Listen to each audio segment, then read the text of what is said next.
નમસ્કાર મિત્રો, વિડીયોમાં તમારું સ્વાગત છે। ચૈત્ર વસાવાએ સોશિયલ મીડિયામાં અત્યારે બૂમો પડાવી છે, કારણ કે ભિલિસ્તાનની માંગ કરી છે અને ખરેખર જે કામો નથી થતા તેના માટે લડત શરૂઆત કરી દીધી છે। તો ચૈત્રભાઈ વસાવા અત્યારે ભિલિસ્તાનની માંગ કરી રહ્યા છે, ત્યારે મનસુખ વસાવા વિરોધ કરી રહ્યા છે। મિત્રો, તો ખરેખર મનસુખ વસાવા વિરોધ કરી રહ્યા છે એ જણાવું છું વિડીયોમાં। તમે ચેનલ પર નવા છો તો ચેનલને સબસ્ક્રાઈબ કરી નાખજો, કારણ કે ભાજપના સાંસદ સભ્ય મનસુખ વસાવા મોદી સાથે તમને ફોટોમાં દેખાય છે। તો તમે જોઈ રહ્યા છો કે સાંસદ મનસુખ વસાવા ભિલિસ્તાનને બનાવવાની ના પાડી રહ્યા છે, ત્યારે ચૈત્ર વસાવા ભિલિસ્તાનની માંગ કરી રહ્યા છે।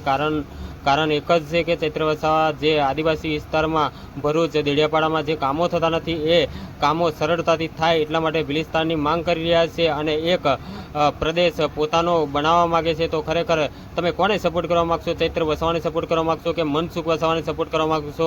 આ બંને નેતાઓમાંથી કયો નેતા સાચો છે? મિત્રો, કમેન્ટના માધ્યમથી તમે બધા દર્શકોને જણાવી શકો છો। બીજી વાત કહું કે મારી ચેનલ પર તમે નવા છો તો ચેનલને જરૂરથી સબસ્ક્રાઈબ કરી નાખજો, કારણ કે મારી ચેનલ પર આવા સૌથી પહેલા વિડીયો તમને જોવાના મળી જશે। તો આ વિડીયો તમે કેવો લાગ્યો કમેન્ટના માધ્યમથી તમે દર્શકોને જરૂરથી જણાવજો, અને આ બંને નેતામાંથી તમે કયા નેતાને વધારે પસંદ કરો છો એ પણ કમેન્ટમાં લખવાનું ભૂલતા નહીં। તો વિડીયોમાં મળું છું બીજા વિડીયો સાથે, ત્યાં સુધી રજા લઉં છું। જય હિન્દ, જય ભારત।